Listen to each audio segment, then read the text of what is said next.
امریکہ ایران امن سمجھوتے کو ابھی 2 دن بھی نہیں ہوئے ہیں کہ ٹرمپ نے ایران کو دھمکی دی ہے کہ اگر وہ حزب اللہ پر روک نہیں لگائے گا تو امریکہ پچھلے ہفتے سے بھی بڑا حملہ کرے گا۔ اس دوران امریکہ اور ایران کے درمیان سوئٹزرلینڈ میں 82 منٹ تک بات چیت ہوئی۔ ایران نے کہا، ہم نے اپنے منجمد اثاثوں کی واپسی پر تبادلہ خیال کیا۔ ہم نے ایران کے توانائی کے شعبے پر پابندیوں میں نرمی پر بھی بات کی۔ ادھر امریکی نائب صدر جے ڈی وینس نے بات چیت کے دوران کہا کہ گزشتہ چند گھنٹوں میں اچھی پیش رفت ہوئی ہے۔ انہوں نے کہا کہ امریکہ اور ایران امن اور خوشحالی کے لیے مل کر کام کر سکتے ہیں۔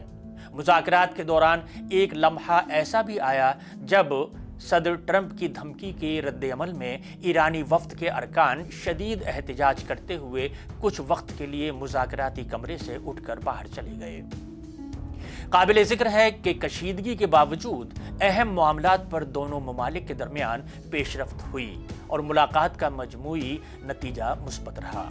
مذاکرات میں امریکی وفد کی نمائندگی نائب صدر جے ڈی وینس نے کی، جبکہ ایرانی وفد کی قیادت پارلیمنٹ کے اسپیکر محمد باقر قالیباف اور وزیر خارجہ عباس عراقچی نے کی۔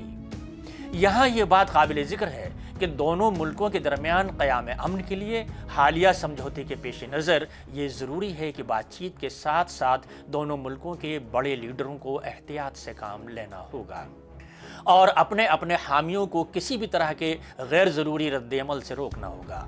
امریکہ اسرائیل کو اپنی غیر ضروری حرکتوں سے باز رکھے، کیونکہ صدر ٹرمپ اگر ذرا بھی اسرائیلی دباؤ میں آتے ہیں تو ان کی اور دوسرے ممالک کی تمام تر کوششوں کو دھکا پہنچے گا۔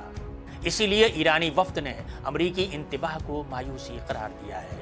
تجزیہ کاروں کے مطابق اس ہنگامہ خیز صورتحال نے مشرق وسطی میں جنگ بندی اور تنازعات کے خاتمے کی نازک سفارتی کوششوں پر سوالیہ نشان لگا دیا ہے، اور دباؤ کی پالیسی اس بات کی عکاسی کرتی ہے کہ اس پالیسی سے خطے میں پائیدار امن کے قیام کی راہ میں کس طرح مستقل رکاوٹ بن رہی ہے۔